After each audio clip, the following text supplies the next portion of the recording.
కుంభరాశి వారికి golden time మొదలైందండి. మార్చి 2, 3, 4, 5 తేదీలలో మీ ఇంట్లో ఇద్దరు నాగదేవతలైతే తిరుగుతూ ఉన్నారు. కానీ ఈ పేరు గల వారితో మాత్రం చాలా అంటే చాలా జాగ్రత్తగా ఉండండి. మీరు పడిన కష్టాల నుంచి, బాధల నుంచి, మీరు పడుతున్నటువంటి మానసికమైన సమస్యల నుంచి, అనారోగ్య సమస్యల నుంచి మీకు ఒక విడుపు అనేది, అంటే ఏదైతే ఇన్ని సమస్యల నుంచి ఒక్కసారిగా బయటపడితే ప్రశాంతంగా గాలి పీల్చుకున్నట్లు అనిపిస్తుందో అటువంటి భావన, అటువంటి ఆనందం, అటువంటి అదృష్టం అనేది మీ జీవితంలోకి కలగబోతుందన్నమాట. అయితే కుంభరాశి వారి ఇంట్లో ఈ ఇద్దరు నాగదేవతలు అయితే తిరుగుతూ ఉన్నారు. అసలు ఈ నాగదేవతలు ఏ సమయంలో తిరుగుతూ ఉన్నారు, ఈ యొక్క నాగదేవతలు మీ జీవితంలో ఎటువంటి మార్పును తీసుకురావడం కోసం మీ ఇంట్లోకి అడుగు పెట్టారు, మీకు ఏం తెలియపరచాలి అని చెప్పి అనుకుంటున్నారు, ఇదంతా కూడా మీరు పూర్తిగా వివరంగా తెలుసుకోవాలి అనుకుంటే కనుక ఈ వీడియోని ఎక్కడా కూడా మీరు స్కిప్ చేయకుండా చివరి వరకు చూసే ప్రయత్నం అయితే చేయండి. అప్పుడే మీకు పూర్తి వివరాలు అనేవి అర్థమవుతాయి. ఇక ఆలస్యం చేయకుండా వీడియోలోకి అయితే వెళ్ళిపోదాం. వీడియోలోకి వెళ్ళే ముందు ఒక చిన్న రిక్వెస్ట్ అండి. మొదటిసారి మన ఛానల్లోకి వచ్చినట్లయితే మన ఛానల్ని సబ్స్క్రైబ్ చేసుకొని ఈ వీడియోకి ఒక లైక్ ఇచ్చి హైప్ ఇచ్చి కింద కామెంట్ సెక్షన్లో ఓం నాగమ్మ తల్లి అని చెప్పి, లేదంటే కనుక జై నాగమ్మ తల్లి అని చెప్పి కామెంట్ చేయడం మాత్రం అస్సలు మర్చిపోవద్దు. ఇక ఆలస్యం చేయకుండా వీడియోని అయితే స్టార్ట్ చేసేద్దాం. గత కొన్ని సంవత్సరాల నుంచి కూడా కుంభరాశి వారు ఏలినాటి శని దశ ప్రభావంలో పడి చాలా వరకు కూడా అనేక రకాలైన కష్టాలను, మానసికమైన వేదనను అనుభవిస్తూ ఉన్నారు. నా అనుకున్న వాళ్ళే పరాయి వాళ్ళలాగా వీళ్ళ ఎదుట ప్రవర్తిస్తూ ఉంటే ఎవరికి చెప్పుకోవాలో, ఒకవేళ చెప్పుకున్నా కూడా ఎటువంటి ఫలితం అనేది దక్కదు అన్న ఉద్దేశంతో ఎక్కడ మాటలు అక్కడ చెప్పడం అనేది వదిలిపెట్టేసి మానసికంగా వారిలో వారే కృంగిపోతూ ఒక రకమైనటువంటి డిప్రెషన్లోకి వెళ్ళిపోతున్నారు అని కూడా చెప్పుకోవచ్చు. ఏది ఏమైనప్పటికీ కూడాను కుంభరాశి వారి యొక్క జీవితం అనేది కష్టాలతోటి, నష్టాలతోటి, మానసికమైన ఒత్తిడితోటి, నిద్రలేమితోటి చాలా వరకు కూడా నీరసించిపోయారు అని కూడా చెప్పుకోవచ్చు.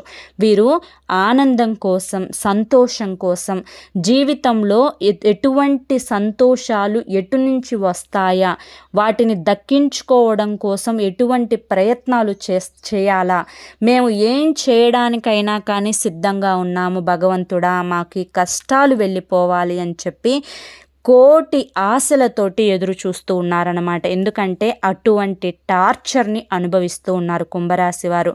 పైకి మాత్రం నిండు కుండ తొనకదు అని చెప్పి అంటారు కదా, అలా నిండు కుండ తొనకకుండా ఉండే విధంగా చూసేవారికి వీరి యొక్క రూపాన్ని చూసి వీరికి ఏ కష్టాలు లేవమ్మా, వీరికి ఏ బాధలు లేవమ్మా, వీరు సంతోషాలు అనుభవిస్తున్నారు, భోగాలు అనుభవిస్తున్నారు, వారి స్థానంలో కనుక మేము ఉంటే కనుక మా జీవితం ఎంత బాగుండేది అని చెప్పి రకరకాలైనటువంటి ఆలోచనలు చేస్తూ ఉంటారు.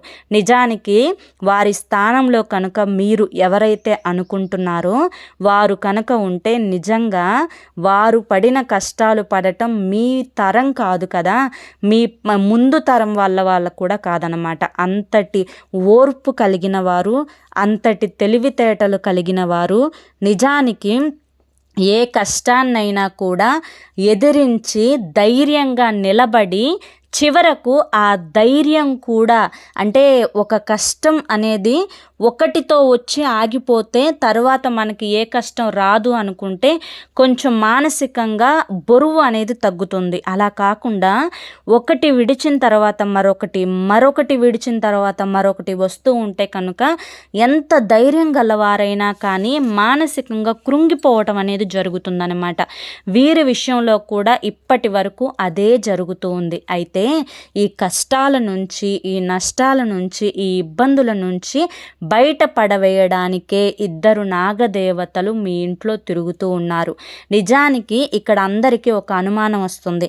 నాగదేవతలు ఇంట్లో తిరగటం ఏంటి, మాకెప్పుడూ కనిపించలేదే, ఇంట్లో నాగదేవతలు తిరుగుతూ ఉంటే మా కళ్ళకు కనిపించరా అని చెప్పి ఇలాంటి అనుమానాలు వస్తూ ఉంటాయి. అయితే దేవుడు ఎప్పుడూ కూడా కంటికి కనిపించరు. అలా కనిపిస్తే నిజానికి మనం ఏదైనా కానీ ఆ దేవుడు ఎక్కడున్నాడా అని చెప్పి వెతుక్కుంటూ వెళ్ళి అడిగేస్తూ ఉంటాం కదా. మనకి మనుష్య రూపాన, లేదంటే కనుక ఏదైనా ఒక జంతువు రూపాన, లేకపోతే కనుక ఏదైనా ఒక వార్త రూపాన, అంటే ఒక సందేశం రూపాన ఎప్పటికప్పుడు కూడా భగవంతుడు మనకి నేను మీ పక్కనే ఉన్నాను, మీరు భయపడకండి అని చెప్పి ఒక ఆలోచననైతే క్రియేట్ చేస్తూ ఉంటారనమాట. ఆ ఆలోచనలోనే అప్పుడప్పుడు కూడా మనం ఎన్నో కష్టాలు, అంటే గొడ్డలంత పడాల్సిన కష్టాలు అనేవి గోరంతలోనే తప్పిపోతున్నాయి అంటే కనుక దానికి కారణం కూడా భగవంతుడు మనకి తోడుగా ఉన్నారు అని చెప్పి ఒక సంకేతం అన్నమాట.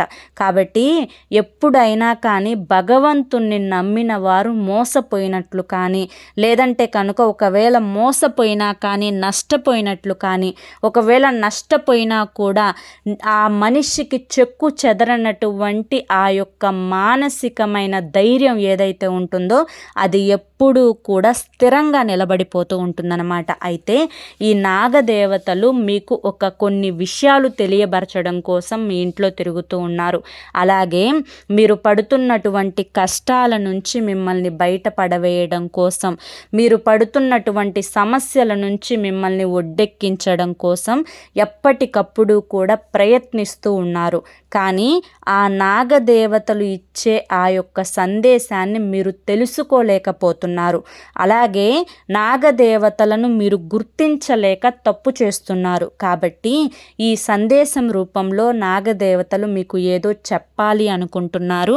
అలాగే ఏ పేరు కలిగిన వ్యక్తులతోటి మీరు జాగ్రత్తగా ఉండాలి, మీకు గోల్డెన్ టైం మొదలవ్వాలి అంటే ఎటువంటి చిన్న చిన్న పనులు మీరు చేసుకోవాలి అనేది కూడా మీకు తెలియబరచాలి అనుకుంటున్నారు.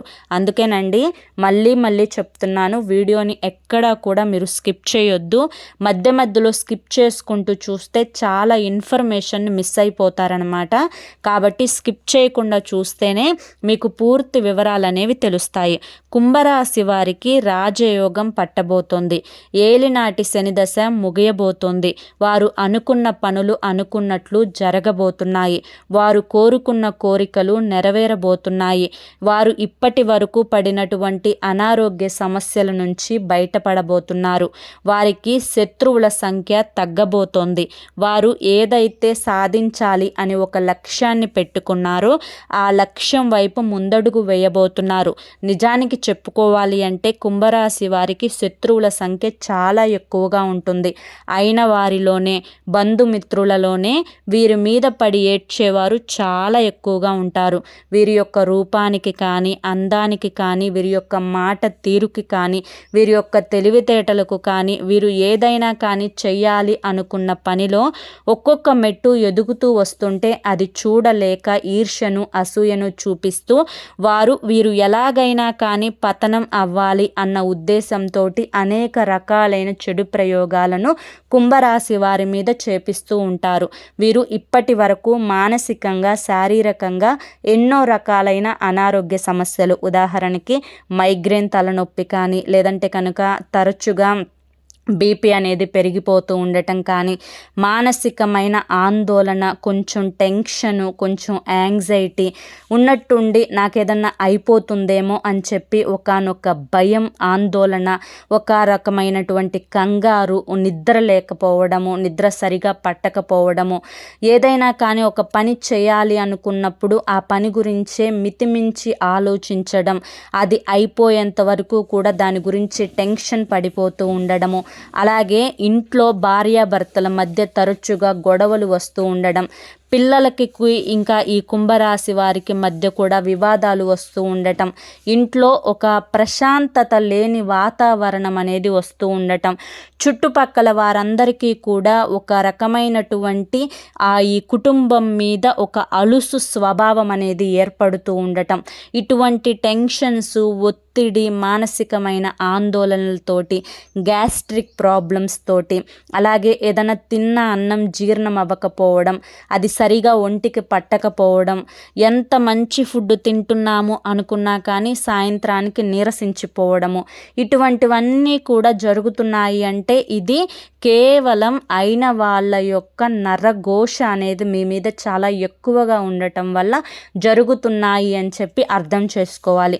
మొదట ఒక మనిషి ప్రశాంతంగా జీవించాలి. ఒక్కటే విషయం, మనిషి ఎప్పుడు సంతోషంగా ఉంటాడు అంటే కనుక తిన్న ఒక్క ముద్ద అన్నమైనా కానీ చక్కగా ఒంటికి పట్టి నీరసం అనేది లేకుండా హాయిగా హుషారుగా ఉండటం, పడుకున్న వెంటనే కంటి నిండా నిద్రపోవడం, ఎటువంటి టెన్షన్ లేకుండా, మానసిక ఒత్తిడి లేకుండా, అంటే స్ట్రెస్ అంటాం కదా, ఆ స్ట్రెస్ లేకుండా ఉండటం. కానీ వీరు ప్రశాంతంగా ఉందాము అని ఒక కుర్చీలో కూర్చున్నా కానీ వీరి మైండ్లో లేనిపోని ఆలోచనలు తిరుగుతూ ఉండి వీళ్ళని ఒత్తిడికి గురి చేస్తూ ఉంటాయన్నమాట. ఇది కూడా ఒక రకమైనటువంటి నరఘోషకు ఉదాహరణే. కాబట్టి మొదట మీరు మీ యొక్క గోల్డెన్ టైంని స్టార్ట్ చేసుకోవాలి అంటే మీకున్నటువంటి నరదిష్టిని తొలగించుకోవాలి. ఆ నరదిష్టిని తొలగించుకోవడం కోసం మీరు చేయవలసిందల్లా కూడా ఏంటి అంటే కనుక ఎప్పుడైనా కానీ, ఎక్కడికి వెళ్ళినా కానీ, ఎవరితో వెళ్ళినా కానీ మొదట ఒక పచ్చి నిమ్మకాయ దగ్గర ఉంచుకునే ప్రయత్నం చేయండి. లేదంటే కనుక ఒక వెల్లుల్లి రెబ్బను కానీ, లేదంటే ఒక చిన్న వెల్లుల్లిపాయ ఉంటుంది కదా, అదైనా కానీ మీ యొక్క హ్యాండ్ బ్యాగ్లో పెట్టుకునే ప్రయత్నం చేయండి. వెల్లుల్లి దిష్టిని తీసివేయడానికి చాలా ఎఫెక్టివ్గా ఉపయోగపడుతుంది. అదే మీరు పచ్చి నిమ్మకాయను కనుక మీ యొక్క హ్యాండ్ బ్యాగ్లో కానీ, లేదంటే కనుక మీ యొక్క ప్యాంట్ జేబులో కానీ, షర్టు జేబులో కానీ పెట్టుకుని మీరు ఇంటికి తిరిగి వచ్చిన తర్వాత అదే నిమ్మకాయతోటి ఎడమ చేతి వైపు 3 సార్లు, కుడి చేతి వైపు 3 సార్లు దిష్టి తీసివేసుకొని దాన్ని దూరంగా విసిరి పడేసి కాళ్ళు, చేతులు, మొహము కడుక్కొని లోపలికి రావాలి. ఇది మొట్టమొదటి పరిహారం. ఇక రెండవది ఏంటి అంటే కనుక గుర్తుంచుకోండి, ఎక్కడికి వెళ్ళినా గడప దాటి బయటికి వెళ్ళే ముందు ఆంజనేయ స్వామి యొక్క సింధూరాన్ని నుదుటున పెట్టుకొని బయటికి వెళ్ళండి. ఆ సింధూరం కూడా అందం కోసం అన్నట్లు కొంచెం చిన్నది కనిపించకుండా కాకుండా కొంచెం పెద్దగా, అంటే మనిషి మన కళ్ళే చూసిన వెంటనే ఆ యొక్క సింధూరం మీదకి వాళ్ళ యొక్క దృష్టి వెళ్ళిపోవాలన్నమాట. అలా ఎప్పుడైతే జరుగుతుందో 90% దృష్టి అనేది ఆ యొక్క సింధూరం లాగేసుకుంటుంది. కాబట్టి ఖచ్చితంగా నుదుటిన సింధూరం పెట్టుకునే ప్రయత్నం చేయండి. అరికాలులో కాటుక చుక్క, కాలికి నల్లదారం, ఆడవాళ్ళైతే కుడి కాలికి, మగవాళ్ళైతే కనుక ఆడవాళ్ళైతే ఎడమ కాలికి, మగవాళ్ళైతే కనుక కుడి కాలికి నల్లదారం కట్టుకోండి. ఈ యొక్క చిన్న పరిహారాలు అనేవి తప్పకుండా చేసుకోవాలి. అలాగే ప్రతి అమావాస్య రోజు ఎర్ర నీళ్ళతోటి దిష్టి తీసివేసుకోండి. అలాగే ఇంటికి కూడా బూడిద గుమ్మడికాయతోటి రాత్రి 10:30 దాటిన తర్వాత దిష్టి తీసివేసుకోవాలి. మీరు ఏం చేస్తున్నారు, ఎంత సంపాదిస్తున్నారు, మీకు ఎంత ఆదాయం వస్తుంది, మీకు ఎంత బంగారం ఉంది, మీరు ఏం కొనుక్కుంటున్నారు, ప్రతిదీ కూడా గోప్యంగా ఉంచే ప్రయత్నం చేయండి. ముఖ్యంగా మీ యొక్క మేలు కోరుకునే వారికి మీ యొక్క చిట్టా మొత్తం చెప్పొచ్చు, కానీ మీ యొక్క కీడు కోరుకుంటున్నారు వీళ్ళు అని తెలిసిన వ్యక్తులు ఎవరైతే ఉంటారో వాళ్ళకి గోరంత విషయం కూడా కొండంతగా కనిపిస్తుంది. కాబట్టి అటువంటి వారికి మాత్రం ఎట్టి పరిస్థితులలో కూడా మీ యొక్క పర్సనల్స్ అనేవి చెప్పొద్దు. అర్థమైంది కదా? ముఖ్యంగా సంతోషకరమైనటువంటి వార్తలు అనేవి చెప్పొద్దు. ఇక అన్నింటికంటే ముఖ్యంగా మీరు వ్యాపారం చేసే స్థలంలోనైనా, లేదంటే ఉద్యోగం చేసే స్థలంలోనైనా కానీ నిత్యం దీపారాధన చేసుకుంటూ ఉండండి. అలాగే మీరు బయటకు వెళ్ళేటప్పుడు నుదుటున సింధూరం, అరికాలులో కాటుక చుక్క పెట్టుకోమని చెప్పాం కదా. అలాగే ప్రత్యేకంగా మీరు గుర్తుంచుకోవాల్సిన మరొక విషయం ఏంటి అంటే కనుక, ఎట్టి పరిస్థితులలో కూడా ముఖ్యమైన పనుల మీద బయటకు వెళ్ళేటప్పుడు నలుపు రంగు వస్త్రాలు అనేవి ధరించకండి. మీ రాశికి అధిపతి శని అయినప్పటికీ కూడాను మీరు మాత్రం ముఖ్యమైన పనులకు వెళ్ళేటప్పుడు నలుపు రంగు వస్త్రాలు ధరించకుండా ఉంటేనే మంచిది అన్న విషయాన్ని గుర్తుంచుకోండి.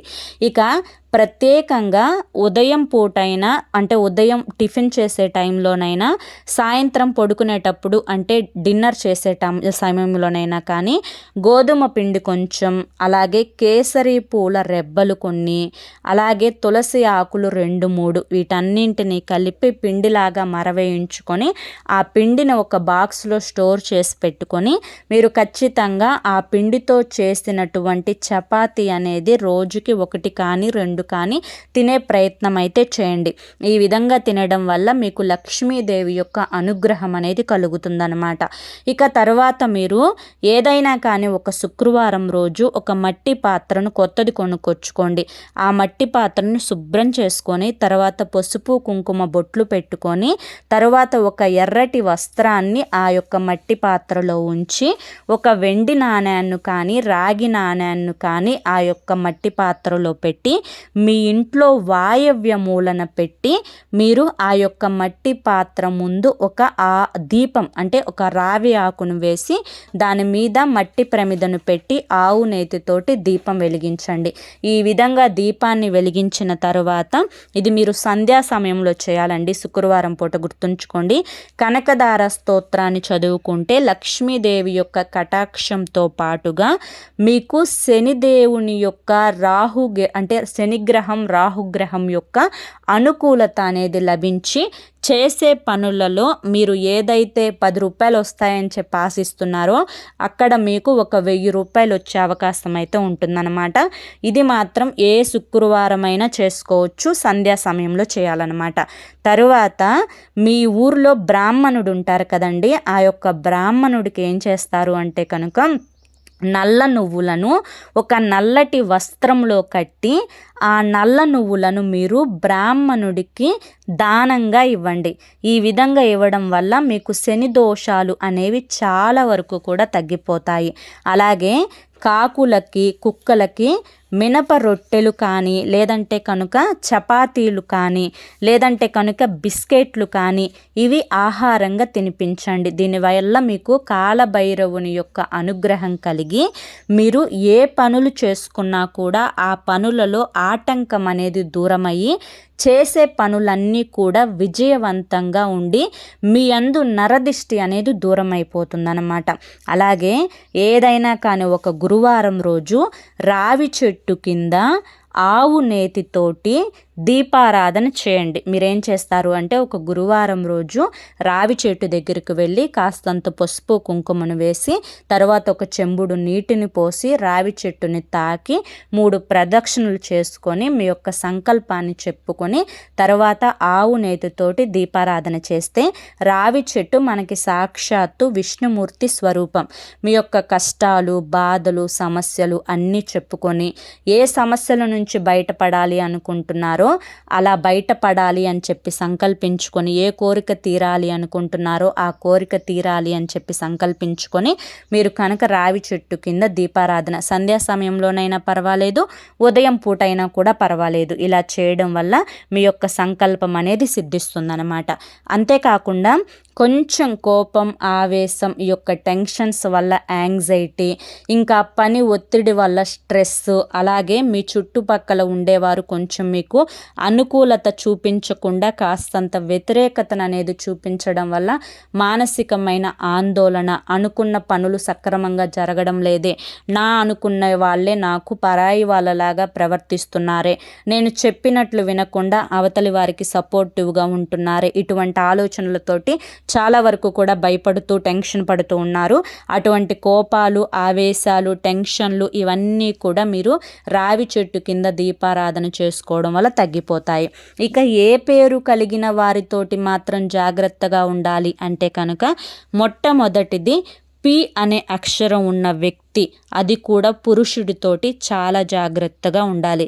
తర్వాత ఆర్ అనే అక్షరం ఉన్న స్త్రీతోటి చాలా జాగ్రత్తగా ఉండాలి. తరువాత టీ అనే అక్షరం ఉన్నటువంటి స్త్రీతోటి చాలా జాగ్రత్తగా ఉండాలి. తరువాత ఈ అనే అక్షరం ఉన్నటువంటి స్త్రీతోటి చాలా జాగ్రత్తగా ఉండాలి.